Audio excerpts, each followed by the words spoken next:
ഇന്ത്യയുടെ നിശബ്ദത അപകടകരമാണ് എന്നാണ് അന്താരാഷ്ട്ര വിദഗ്ധരുടെ വിലയിരുത്തൽ. പാകിസ്ഥാനും ബംഗ്ലാദേശും ഗൂഢാലോചന നടത്തിക്കൊണ്ട് ഇന്ത്യക്ക് എന്തെങ്കിലും തടസ്സമുണ്ടാക്കുന്ന നീക്കമുണ്ടായാൽ, വടക്കു കിഴക്കൻ സംസ്ഥാനങ്ങളിൽ എന്തെങ്കിലും കലാപമോ ഭിന്നതയോ രൂപം കൊണ്ടാൽ അപ്പോൾ തന്നെ ബംഗ്ലാദേശിൽ കയറി പിടിച്ചെടുക്കുക തന്നെയാണ് ഇന്ത്യയുടെ പദ്ധതി എന്നാണ് വിലയിരുത്തപ്പെടുന്നത്. ബംഗ്ലാദേശിന് നിയന്ത്രണം ഏറ്റെടുക്കാൻ ഇന്ത്യക്ക് ഒരു രാത്രിയുടെ ആവശ്യം മാത്രമേ ഉള്ളൂ. അത് മനസ്സിലാക്കിക്കൊണ്ടാണ് ബംഗ്ലാദേശിൽ ഇന്ത്യ ഇടപെടൽ നടത്തിയാൽ പാകിസ്ഥാൻ സൈന്യം ഇടപെടും എന്ന ഭീഷണിയുമായി പാക് നേതാക്കൾ രംഗത്ത് വന്നിരിക്കുന്നത്.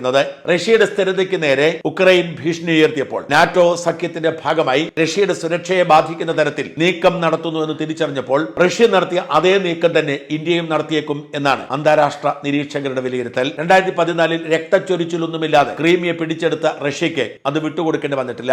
യുക്രൈന് നിശബ്ദമായി അത് അംഗീകരിക്കേണ്ടി വന്നു. പിന്നീട് യുക്രൈൻ നാറ്റോയിൽ ചേർന്ന് റഷ്യയുടെ സ്വസ്ഥത കെടുത്തുമെന്ന സാഹചര്യം ഉണ്ടായപ്പോഴാണ് യുക്രൈന് നേരെ യുദ്ധം പ്രഖ്യാപിക്കുന്നത്. ആ യുദ്ധം ഇപ്പോഴും നീളുമ്പോൾ യുക്രൈന്റെ പല ഭൂപ്രദേശങ്ങളും നഷ്ടപ്പെട്ടിരിക്കുന്നു. അവയൊക്കെ റഷ്യക്ക് വിട്ടുകൊടുത്ത് യുദ്ധം അവസാനിപ്പിക്കാനാണ് അമേരിക്കൻ പ്രസിഡന്റ് ട്രംപിന്റെ നിർദ്ദേശം. സമാനമായ ഓപ്പറേഷനിലൂടെ ഇന്ത്യയുടെ ചിക്കൻ നെക്കിനെ വിപുലപ്പെടുത്താനുള്ള പദ്ധതി ഇന്ത്യ രൂപം കൊടുക്കുന്നുവെന്നും ബംഗ്ലാദേശ് അധികം ഇറങ്ങിക്കളിച്ചാൽ അവർക്ക് തന്നെ അത് ആപത്താവുമെന്നും വിലയിരുത്തപ്പെടുന്നുണ്ട്. ലോകത്തെ ഏറ്റവും വലിയ 5ാമത്തെ സൈനിക ശക്തിയാണ് ഇന്ത്യ എന്ന് ബംഗ്ലാദേശിന് അറിയാത്തതല്ല. ബംഗ്ലാദേശിന്റെ പ്രതിരോധ ബജറ്റിന്റെ 17 ഇരട്ടിയാണ് ഇന്ത്യയുടെ വാർഷിക പ്രതിരോധ ബജറ്റ്. ഇതൊന്നും തിരിച്ചറിയാതെയാണോ ബംഗ്ലാദേശ് ഇറങ്ങിക്കളിക്കുന്നത് എന്ന ചോദ്യമാണ് പ്രസക്തമാവുന്നത്. ഇന്ത്യ നിശബ്ദമായി കാത്തിരിക്കുന്നു. ഇന്ത്യയുടെ സുരക്ഷയ്ക്ക് തടസ്സമുണ്ടാവുന്ന എന്തു സംഭവിച്ചാലും ബംഗ്ലാദേശിൽ ഒരു അധിനിവേശം നടത്തിയാൽ പോലും അത്ഭുതപ്പെടേണ്ടതില്ല.